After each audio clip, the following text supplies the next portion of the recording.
Hello साथियों, most hearty and pleasant welcome. और आप सीडीपी कक्षा देख रहे हैं, चाइल्ड डेवलपमेंट एंड पेडागोजी। और आज है यूनिट 3 के प्रश्नों का एनालिसिस।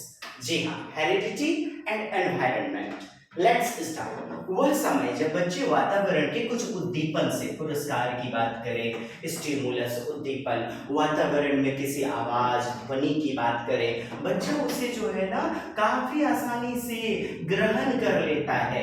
तो खास तौर पे प्रभावित होते हैं, ये क्या कहलाता है भाई? तो ये क्या कहलाता है? संवेदनशील काल, सेंसिटिव पीरियड। क्या कहलाता है? Sensitive period.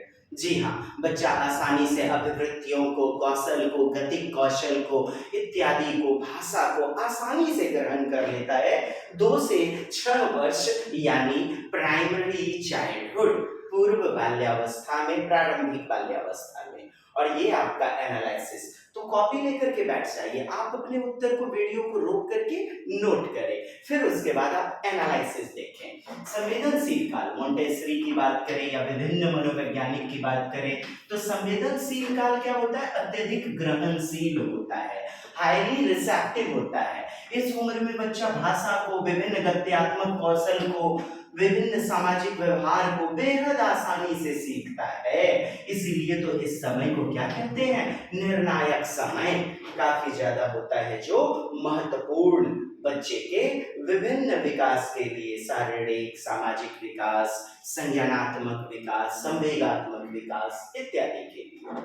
अगला प्रश्न है, एक शिक्षिका के रूप में आपकी मान्यता है, आपका मानना है क्या कि वातावरण का विकास पर निरंतर प्रभाव पड़ता है, लगातार प्रभाव पड़ता है।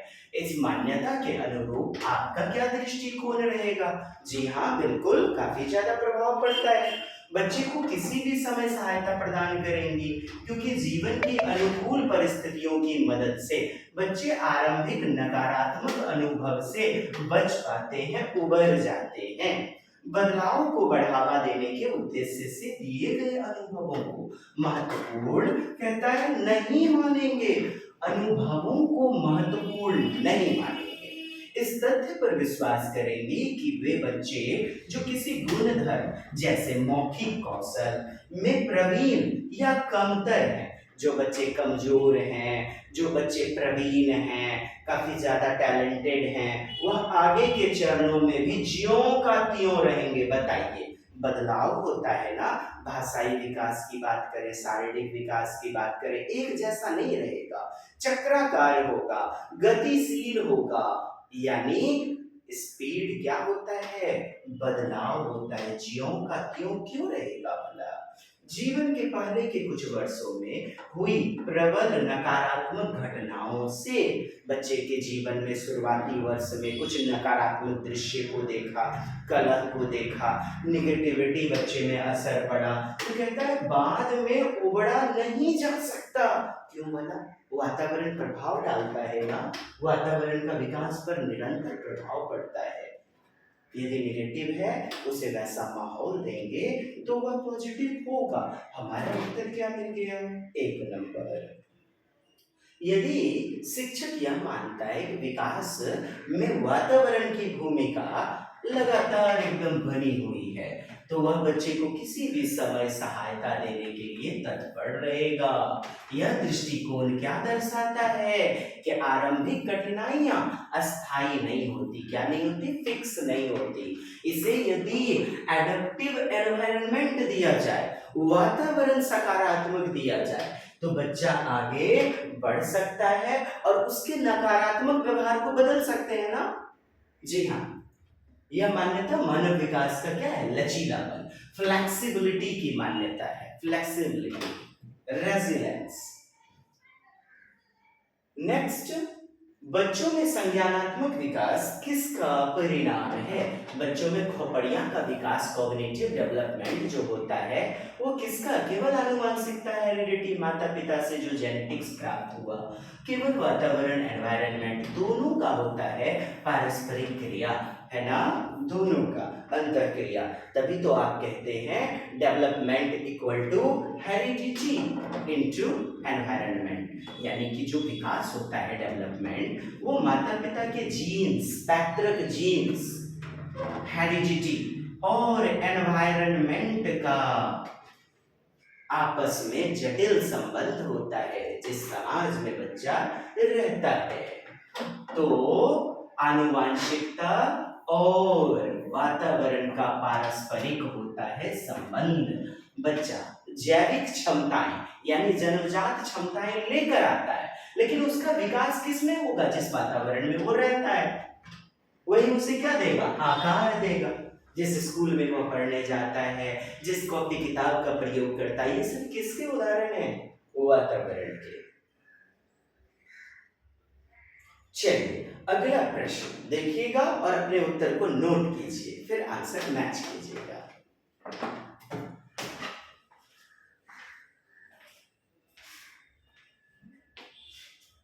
यस, जब सुनीता ने चलना शुरू किया था वह सिर्फ संगीत सुनती थी, नृत्य करना शुरू कर देती। जब वह नृत्य करती उसके माता पिता ताली बजाते और टीवी कार्यक्रम में नृत्य कर रहे बच्चों की नकल करने के लिए कहते हैं।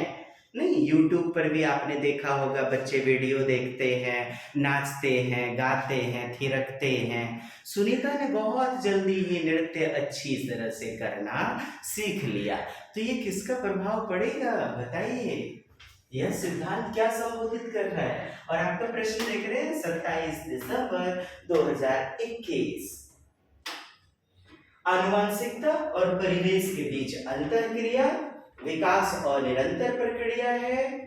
देखिए, और विकास पूर्ण रूप से अप्रत्याशित है, मतलब कंप्लीटली क्या? अनप्रेडिक्टेबल, भविष्यवादिता नहीं किया जा सकता है। आपने पहले चैप्टर दूसरे चैप्टर में देखा कि कुछ हद तक विकास का क्या कर सकते हैं? प्रेडिक्शन, जैसे सिफिलोकोडल डायरेक्शन, प्रॉक्सिमोडिस्टल डायरेक्शन, शीर्षगामी, अधोगामी। विकास पूर्ण रूप से आनुवांशिकता निर्धारित है। बताइए, दोनों का मिला जुला प्रभाव होगा ना? दोनों का मिला जुला प्रभाव होगा, चूंकि आप जानते हैं development equal to heredity, inheritance और एनवायरनमेंट। ये देखिए, गेहूं का पौधा है, ये बीज है। ये स्वस्थ हाइब्रिड बीज होने के लिए क्या जरूरी है? पैतृक जीन्स अर्थात आनुवांशिकता, जैविक आधार। और इसे आकार कौन देगा? जिस वातावरण में इस गेहूं के बीज को बोया गया, जिस एनवायरनमेंट में बच्चा रहता है। तो दोनों का क्या होगा?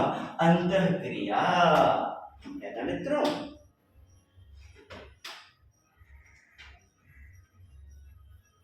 इनमें से कौन सा पूर्णतः आनुवांशिकी द्वारा, अच्छा उसका उत्तर 1 नंबर हो गया ना जी। कौन सा आनुवांशिकता द्वारा पूर्व निर्धारित होता है? क्या कहा जा रहा है? कंप्लीटली डिटरमाइंड बाय हेरिडिटी, माता पिता के जीन्स के द्वारा। लंबाई, बालों का रंग, आंखों की पुतली का रंग, आनुवांशिकता। और ये देखें आपका उत्तर बी नंबर, नोट कर लीजिएगा।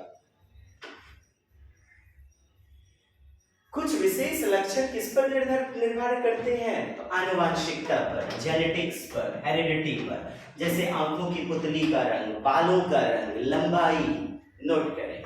लेकिन वातावरण का प्रभाव आप देखेंगे तो रुचि, दोस्ती, शैक्षणिक सफलता, जिस विद्यालय में बच्चा जाता है। तो क्या हो गया उत्तर? आंखों का रंग। अगला प्रश्न देखें, वातावरण व आनुवांशिकता।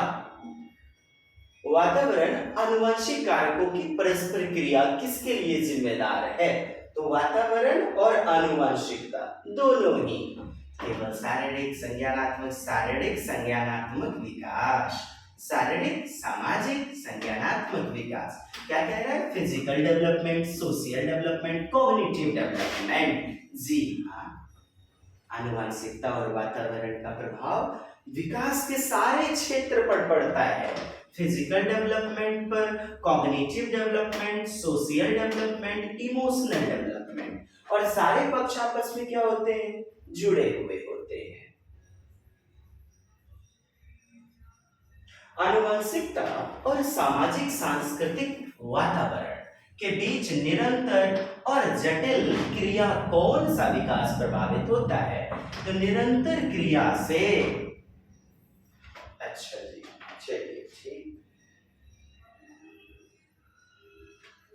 ये क्या आपस में गुथी हुई प्रक्रिया, जटिल प्रक्रिया जो बच्चे को अद्वितीय बनाती है। अगला प्रश्न देखें और उत्तर बताएंगे। 8 नंबर, आनुवांशिकता, माता पिता से जो जीन्स मिले हैं, आप जानते हैं ना 23 जोड़े होते हैं क्रोमोसोम्स, यानी कि टोटल 46, और जो 23वां गुणसूत्र होता है, माता फीमेल से एक्स क्रोमोसोम की उत्पत्ति होती है, एक्स, और पिता से फादर मेल से एक्स और वाई गुणसूत्र, जिसमें 23वां गुणसूत्र निर्धारित करता है कि बालक शिशु पैदा होगा या बालिका। और फादर कौन है आनुवांशिकता के? ग्रेगर जॉन मेंडल, जी हाँ, आनुवांशिकता के पिता, फादर ऑफ जेनेटिक्स। प्रत्येक व्यक्ति की वृद्धि उनकी आनुवांशिक संरचना से निर्धारित होती है, यह कथन है।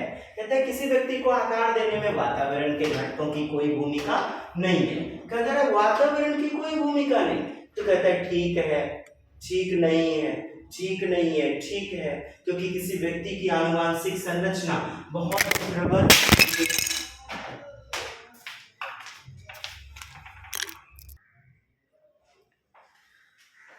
होती है।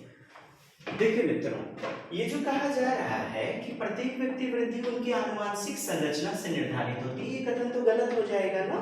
केवल आनुवांशिकता नहीं, हेरिडिटी और साथ ही साथ एनवायरनमेंट, दोनों चीज चाहिए ना। तो ठीक है, ये तो नहीं, ठीक नहीं है, चलिए ठीक है, ठीक नहीं है, और ये ठीक है, ये गलत कर दीजिए आप इसको। और अब देखिए, क्योंकि वातावरण के घटक किसी व्यक्ति की वृद्धि और विकास में कम योगदान देते हैं। देखें, वातावरण गुणवत्तापूर्ण भोजन धारण करना, भोजन ग्रहण करना, अच्छी शिक्षा, ये सब किससे? वातावरण से मिलती है ना। तो ये तो गलत हो जाएगा क्योंकि कम योगदान है, क्योंकि बहुत से शोध यह सिद्ध करते हैं, बहुत से मनोवैज्ञानिक सिद्ध करते हैं, विकास में वातावरण का बड़ा प्रभाव पड़ सकता है। जी हाँ, वातावरण का बहुत बड़ा प्रभाव पड़ता है। ऐसा थोड़े है कि वातावरण का प्रभाव नहीं होगा, केवल आनुवांशिक संरचना, तो ये ठीक नहीं होगा। और सी नंबर हमारा क्या हो जाएगा? उत्तर हो जाएगा। अगला प्रश्न देखेंगे। एक समावेशी कक्षा में किसी शिक्षिका की सबसे महत्वपूर्ण भूमिका क्या है? होगी सबसे महत्वपूर्ण भूमिका शिक्षा की। कक्षा के लिए ऐसी योजना बनाना कि प्रत्येक बच्चा समान गति से, देख रहे हैं, समान गति से नहीं, गति अलग अलग होती है प्रत्येक बच्चे की, सेम स्पीड तो कदापि नहीं होगा। कोई बच्चा जल्दी सीखेगा, कोई बच्चा देरी से सीखेगा। यह सुनिश्चित करना कि शिक्षिका कक्षा को मानक निर्देश, मानकीकृत, मानकीकरण, एकदम निश्चित पैटर्न, है ना, स्टैंडर्ड इंस्ट्रक्शन, कदापि उत्तर नहीं लेना, एक निश्चित निर्देश। क्योंकि कोई बच्चे प्रतिभाशाली होंगे तो कोई बच्चे कम औसत बुद्धि के, कोई मूढ़ बालक के विद्यार्थी, कोई देर से सीखेंगे, तो सबके लिए एक मानक नहीं चलेगा। बच्चे के माता पिता के व्यवसाय को जानना, अब देखिए बच्चे के माता पिता के बिजनेस को जान के क्या होगा? सुनिश्चित करना कि प्रत्येक बच्चे को अपनी संभावना को प्राप्त करने का अवसर दिया जाए, अपनी गति प्राप्त करने का, अपनी गति से सभी सीख सकें, ऐसा अवसर दिया जाना चाहिए, क्योंकि सबकी क्षमताएं अलग अलग हैं। प्रकृति बनाम पोषण, वही आनुवांशिकता एवं वातावरण, आनुवांशिकता हेरिडिटी और आपका पोषण, अर्थात नेचर वर्सेस नर्चर, हेरिडिटी और एनवायरनमेंट। ठीक, तो ये विवाद जो है, इसके संदर्भ में निम्नलिखित में कौन सा कथन उपयुक्त है? एक बच्चा एक खाली प्लेट होता है, खाली स्लेट होता है, ये तो संज्ञानवादी नहीं मानते। प्रत्येक बच्चा का ज्ञान का निर्माण करता है खुद से, स्वयं से, और ये तो व्यवहारवादी का स्टेटमेंट है, बिहेवियरिस्ट, जैसे स्कीनर, थॉर्नडाइक, पावलोव, वाटसन इत्यादि। कहता है जिसका चरित्र परिवेश के द्वारा किसी भी आकार में ढाला जा सकता है, ऐसा मानते हैं स्कीनर कि बच्चा खाली पात्र होता है। जबकि प्रकृति पोषण विवाद आपसे दिया जा रहा है ना, चलिए देखते हैं आगे। एक बच्चे के व्यवहार का निर्धारण करने में परिवेशीय प्रभाव का बहुत कम महत्व होता है, बहुत कम प्रभाव होता है और आनुवांशिक रूप से निर्धारित होता है। देखिए, देख रहे हैं, केवल आनुवांशिक रूप से। कहता है वंशानुक्रम तथा परिवेश यानी प्रकृति एवं परिवेश यानी पोषण अभिन्न रूप से एक दूसरे से जुड़े होते हैं, गुथे होते हैं और दोनों ही विकास को क्या करते हैं, प्रभावित करते हैं। बस इतने तक में तो आपका उत्तर मिल जाएगा। नहीं, कहता है कोई फर्क नहीं पड़ता है, डी नंबर ऑप्शन, तो ये भी गलत हो जाएगा। आप बताएं उत्तर क्या होगा, चलिए बताइएगा। अच्छा, सी नंबर, चलिए बेहतरीन। आपस में क्या होता है, जुड़ा होता है अभिन्न रूप से, है ना, गुथा हुआ होता है। चलिए सी नंबर उत्तर हो जाएगा। आगे देखें अगला प्रश्न, देख लीजिएगा, थ्योरी को स्क्रीनशॉट ले लेंगे। निम्नलिखित कथनों को पढ़िए, सही विकल्प का चयन करना है। क्या है, एसर्सन कह रहा है अभिकथन बच्चों के बीच विकासात्मक जो स्पीड है, दर है, गति है, उसमें काफी भिन्नताएं मौजूद होती हैं। जी हाँ, सब एक जैसा तो नहीं होता, व्यक्तिगत विभिन्नताएं पाई जाती हैं। कारण, रीजन, विकासात्मक अंतर जो विभिन्नताएं पाई जाती हैं आनुवंशिकता और अनुभव यानी वातावरण से जो मिलता है, विविधताओं की जटिल अंतःक्रिया का एक अनिवार्य परिणाम है और विकास आनुवंशिकता और वातावरण के कारण ही भिन्नताएं पाई जाती हैं। और आपका एसर्सन कह रहा है ए नंबर, ए सही परंतु आर गलत, बी कहता है ए और आर दोनों सही है परंतु आर ए की सही व्याख्या नहीं करता, और डी नंबर जो विकल्प है कि दोनों सही हैं और आर ए की सही व्याख्या करता है, और डी नंबर हमारा उत्तर हो जाएगा। देखिएगा, चलिए अगला प्रश्न, निम्नलिखित कथनों में विकास के किस सिद्धांत को दर्शाया गया है। कौन सा सिद्धांत विकास का, जो बच्चे अपने शुरुआती वर्षों में, प्रारंभिक वर्ष में भाषा सीखने के लिए अनुकूल वातावरण से वंचित रहते हैं, तो उन्हें क्या होती है, कठिनाई होती है, लेकिन इसे सुधारा जा सकता है बेहतर वातावरण देके।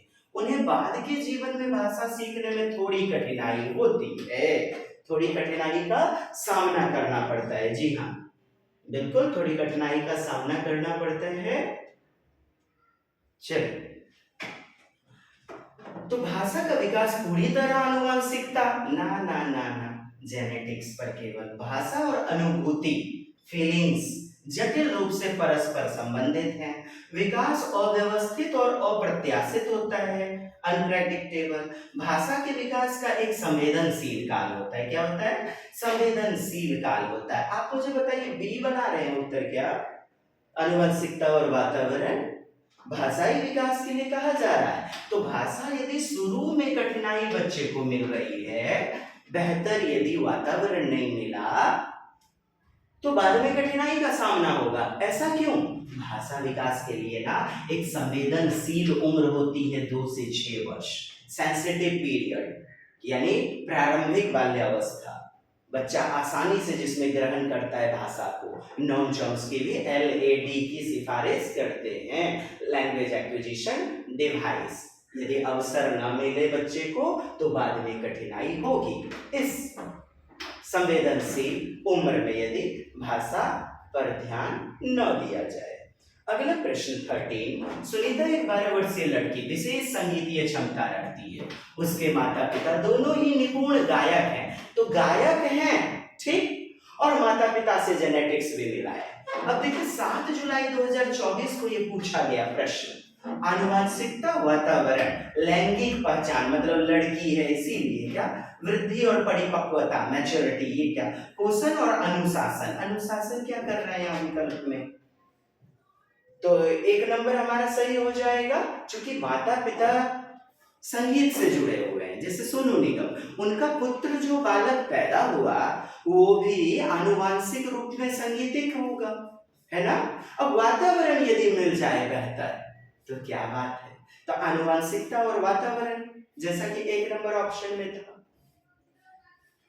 माता पिता से जैविक क्षमता यानी आनुवंशिक क्षमता भी बच्चे को, सुनीता को मिली हुई है, और वातावरण तो प्रभाव डाल ही रहा है। तो दोनों का मिला जुला संबंध होगा।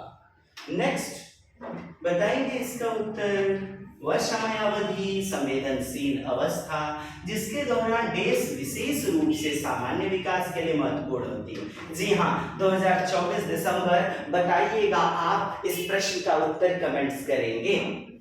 जी, मानवीय कारक, वंशानुक्रम कारक, उत्पत्ति मूलक कारक, जेनेटिक यानी कि जेनेटिक्स, वंशानुगत हेरिडिटी और पर्यावरण कारक। क्या दिया गया? पर्यावरणीय कारक। बताएं।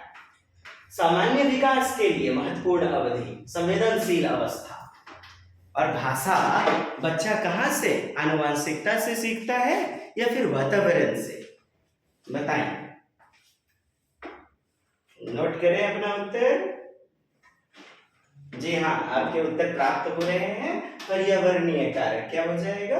पर्यावरणीय कारक। देखिए, ऐसे ही प्यारे प्यारे सेगमेंट आप प्रत्येक दिन प्राप्त कर सकते हैं। प्लेलिस्ट में जाइए, यूनिट 1, यूनिट 2 देखना ना भूलें। और ना निवेदन है, चैनल को सब्सक्राइब करें, ज्यादा से ज्यादा ग्रुप में शेयर करें। ठीक है मित्रों, अगला प्रश्न देखिएगा। प्रकृति बनाम पोषण विवाद जो है ना, वो अभिकथन क्या कहता है? एक बच्चे का संज्ञानात्मक, सामाजिक, भावनात्मक विकास मुख्यतः आनुवांशिक गुणों पर निर्भर करता है। क्या कह रहा है?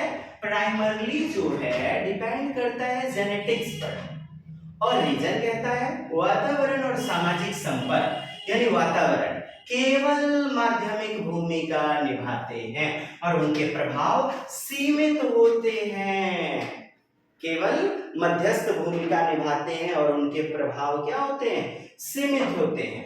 चलिए, इस प्रश्न का उत्तर आपके लिए छोड़ दें क्या कमेंट्स में? मैं आपकी सुविधा के लिए बता दूं, ये तो सीमित कह रहा है ना, वातावरण का काफी ज्यादा वाइटल रोल प्ले करता है एनवायरनमेंट। ये आपका कारण गलत है। और एक नंबर बताएं, मुख्यतः क्या कह रहा है? आनुवंशिकता पर। और आपके विकल्प हैं इतर। कमेंट सेक्शन में देंगे आप उत्तर। मैं चाहता हूं इजाजत, अगला अध्याय देखना ना भूलें। फिर प्याजे महोदय वाइगोत्स्की कोहलबर्ग के सेक्शन सीरीज को लेंगे, जहां से 3 से 4 प्रश्न बनते हैं। थ्योरी आप साथ में कवर करेंगे और थ्योरी पहले बनी हुई है। प्लेलिस्ट में आप जाइए, यूनिट 1, यूनिट 2 करके थ्योरी वाला हमारा वीडियो बना हुआ है। जी हाँ, उस थ्योरी को देखें और क्वेश्चन की दुनिया में आइए, क्योंकि लड़ना तो है हमें, विजय पाना तो है हमें क्वेश्चन की दुनिया से। जय। शेयर करें, ज्यादा से ज्यादा वीडियो शेयर करें कृपया, निवेदन है आपसे।